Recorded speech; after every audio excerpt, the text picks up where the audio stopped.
Let's talk about all the books that I read for the month of October.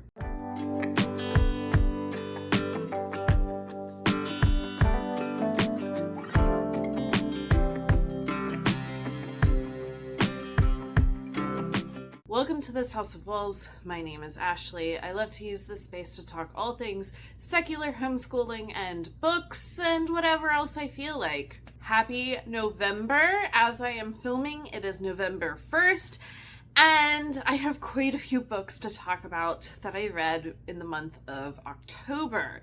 It was a pretty good reading month. I had some favorites. I had some not so favorites. So we'll kind of get into it. I am going to put my stats over here. Let me scoot over so we can kind of go over everything that I did. I have my little notebook in front of me. Now, I have started thinking about notebooks for next year. I have not used a lot of this. I have like the pages here in the front that I set up. I haven't even used all of them. Like some I've learned that I'm not going to use. And then at the beginning of the year, I thought that I would do these kinds of monthly spreads, and I just haven't. I did January, February. Oh yeah, I did one for March, and I think that was the last one that I did. Yeah. So I have pages still. I think I'm going to keep this one for next year. Why get another notebook when I haven't even used, maybe I've used like a quarter of this one. So that's kind of my plan for this coming year. And maybe I'll make a video of me trying to figure out how I want to set up the new year and the spreads that I do. We'll see. All right, here it is. I read 9 books, which is fantastic. That is kind of what I aim for I aim for at least 8. So anything beyond that is great. I had 1 physical, 8 audiobooks. One of those 9 books was a read aloud. I did have 1 DNF, and my page count, 3,492, is the highest page count that I have had all year long. So I will take it. And then my average rating was 3.94, which is pretty kind of on average. I've had a couple of other 3.9s. I've had some low 4s.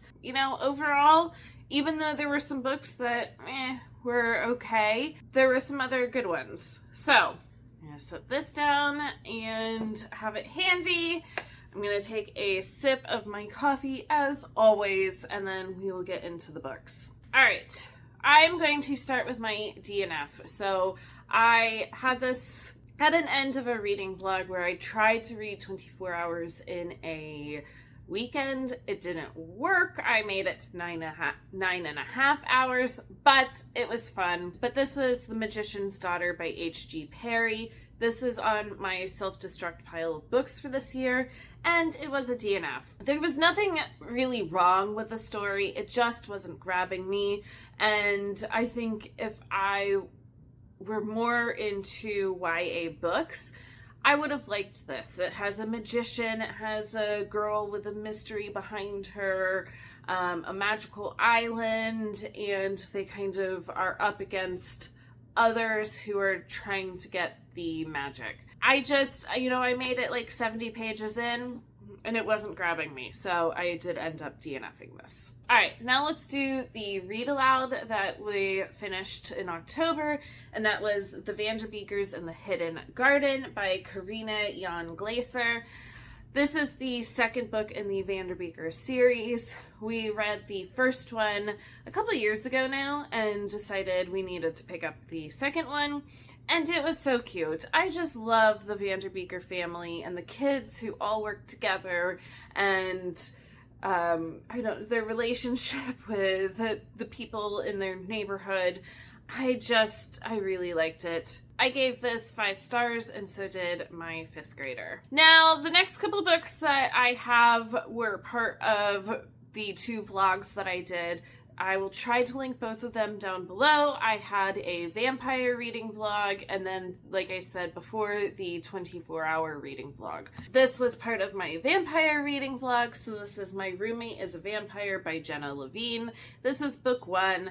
You know, it was 3.5. It was a little cheesy. It's definitely a rom-com. It served its purpose for what I was wanting it.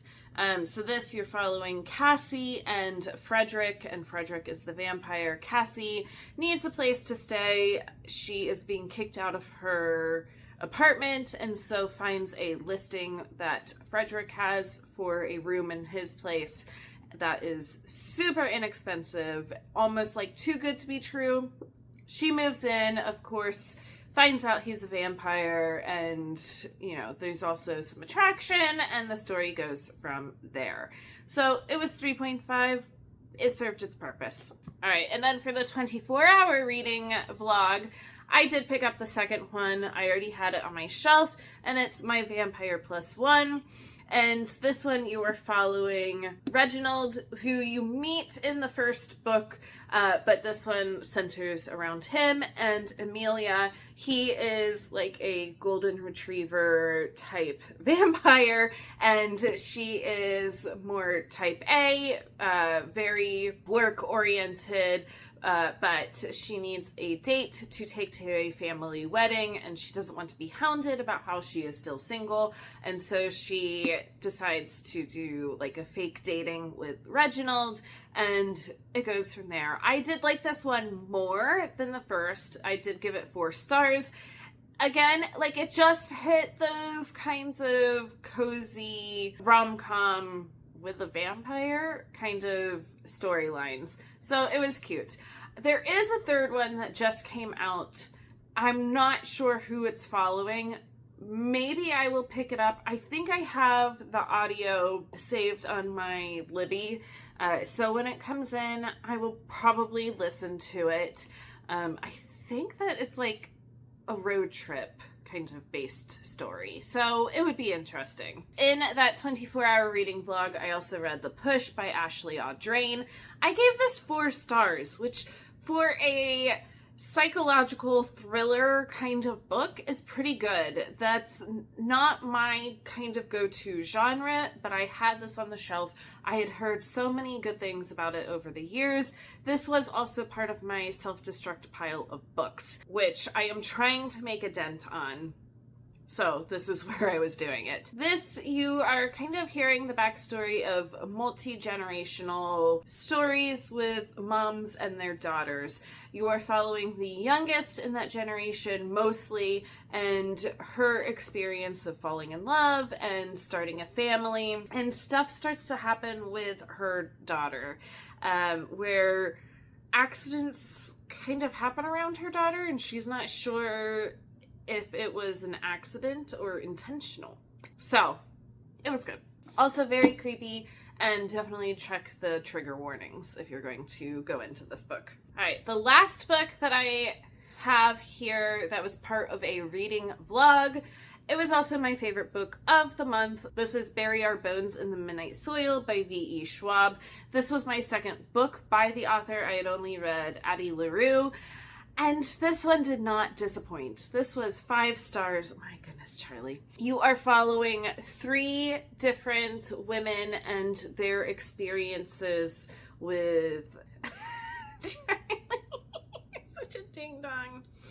And their experiences. So you are following Maria in 1532 Santo Domingo de la Calzada, and then Charlotte in 1827 London, and Alice in 2019 Boston, and how their stories all kind of come together over the hundreds of years that this story takes place.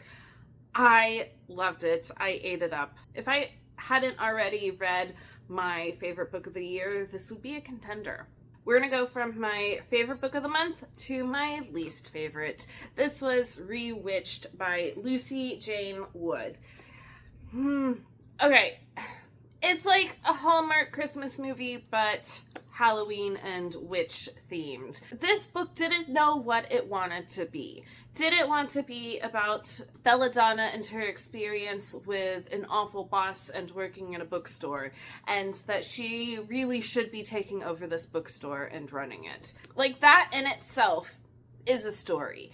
Is it dealing with coming into her magic and how she hasn't really done anything with her magic, and so she has to get help from somebody that is unexpected and work on her magic? Is it kind of the corruption within this witch coven?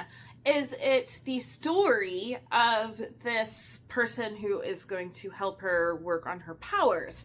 There were so many main plots that they just kind of get lost. I wish that the author would have picked like one or two of those plots and really just kind of honed in on those. I think that the story would have been so much better, but instead it was all over the place. It was a 2.5. My next book was a little bit better than that, and that is The Late Night Witches by R.L.E. Wallace. I gave this one 3.5. This, you are following a 30-year-old woman who has a teenage daughter and twin sons that are 9 years old. She also has a very kind of flaky sister that she has to kind of be in charge of a lot. And then her husband is not in the picture. He has decided to go off and do kind of Doctors Without Borders, but at the detriment of their marriage and family life. She and her sister are estranged from an aunt, and they grew up in a foster care system. Of course, they find out that they have to fight vampires, but they didn't even realize that they were witches.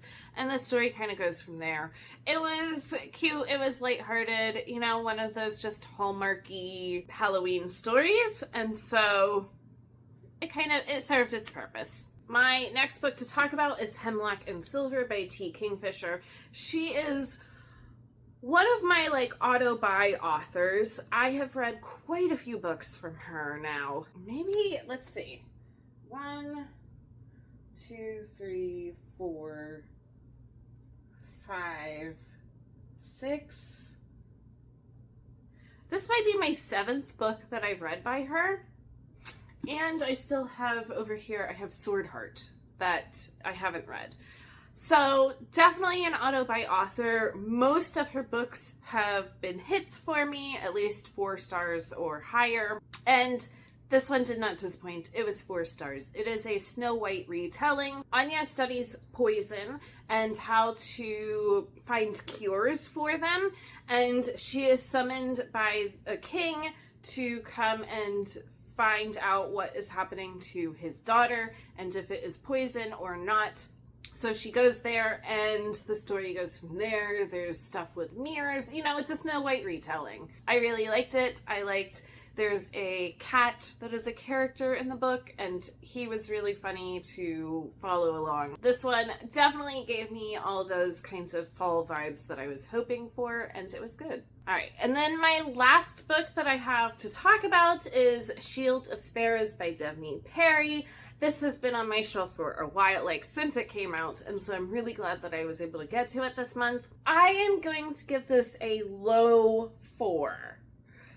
It's not a 3.5, but it's barely a 4. In this, you're following Odessa, who is a princess in one of the kingdoms in this world. She is, second choice after her sister. Her sister is planned to be married to a prince of one of the other kingdoms. That other kingdom is coming to their kingdom and to meet them, and they have helped the king with something. But of course, they overlook the sister who's supposed to be married and choose Odessa instead.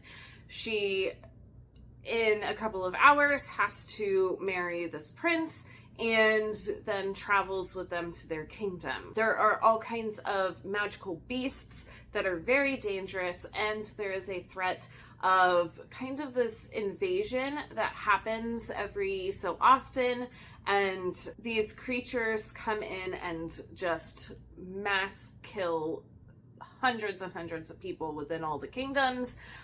If they're not killed, a lot of them suffer from like just dying of hunger because there's not enough food. There are all kinds of lies and stories and questions that come up, and that's why I think that this really kind of goes low for. Like, it was an interesting story.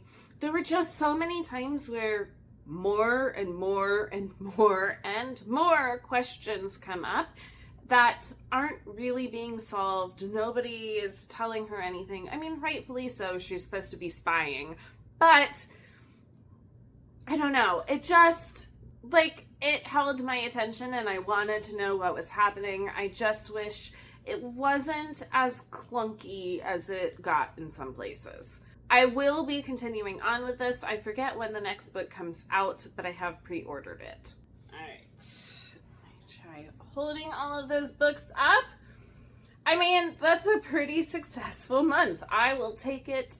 There were definitely some really good books and some not so good books, but you know, that's the fun of just going onto my shelves and picking some fun books. You never know. Let me know down in the comments what your favorite book of this month was, or leave me a pumpkin emoji.